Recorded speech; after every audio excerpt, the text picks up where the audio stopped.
પતે હર હર મહાદેવ. પણ અજાણ્યો માણસ ક્યારેય દગો નહીં કરે ભાઈ. તમને ધક્કો જાણીતો માણસ મારે ભાઈ. લખવું એ લખી લેજો કે તમારામાં ક્યાંક લાલચ આવી, તમારો વિષય નતો ને એ ધંધો કરવા જે તારે નુકસાન આવ્યું. એમનામ કોઈ કે મન છેતરી ગયા.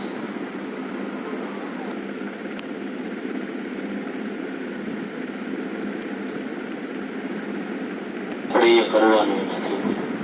જેમ કે જ્યાં જોઉં ત્યાં કહું છું કે હું રાજપૂતનો દીકરો છું અને મારા બાપે કોકની લાજ રાખવા હાટું પોતાનો લોહી ધરતી ઉપર રેડ્યો છે. જેવું ત્યાં લગી થોડું એનો ધંધો ના કરવો પડે.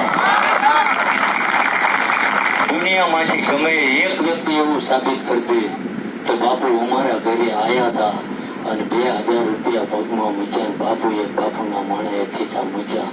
તેથી માથું ઉતારી ભોળાનાથના પગમાં નાખી દીધું. આ ભર બજારે ક્યારે બોલાય? અને હું તો તમને જગાડવા માંગુ છું. મને એમ કેમ કઈ નથી થતું.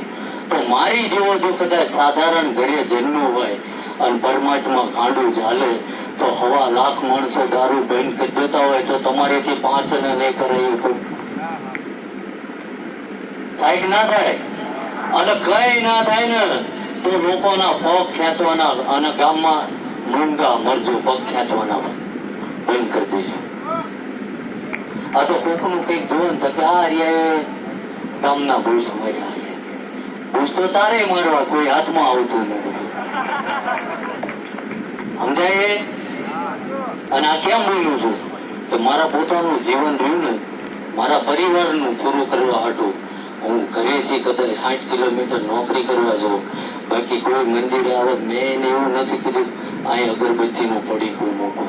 જેમ કે મારો ઠાકર જો 900 વર્ષ કદાચ ઉકાળામાં પડી રહ્યો તોય જોઈએ 24 કેરેટ ને હું જઈ નથી આવી દવા તમારા નાળિયેર ને અગરબત્તી થી એ હું જાગવાનો એને કીધું છે.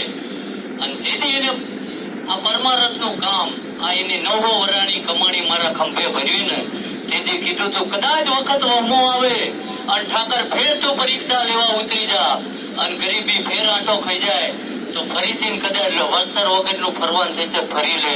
બાકી અહીંયા આવવા વાળાને કોઈ દાડો અંધારામાં હું નહીં રાખું.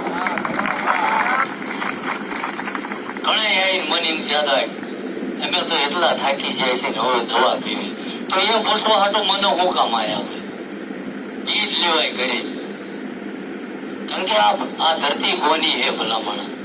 રાણા પ્રતાપ, છત્રપતિ શિવાજી, ભગતસિંહ એ બધા આંટો મારીને જાય ને ત્યાં તમને મને ભગવાને વિશ્વાસ કરી મોકલ્યા. 5 પૈસાનું બેનું થયું તો કે મરી છે એટલે ભલામણ જિંદગી આખી પડી છે. ઊંધું કાઢીને લડવા માંડ દાણા ધોવડાય કઈ થાય નહીં થાય. અને આલ્યું છે કદાચ મારા ઠાકરનું ભજન પડ્યું છે મારી જોડીમાં. રાત દાડો મેં આવવા વાળા માટે ક્યારેય વિચાર્યું મેં મારું પોતાનું નહીં વિચાર્યું. રાતે 3 વાગે આવ્યા છે ને તો મેં પૂછ્યું છે કે ભાઈ હરિહર બાકી હે કે શું? અને કોઈ એવું કહી દે ભોળાના પાદરમાં છે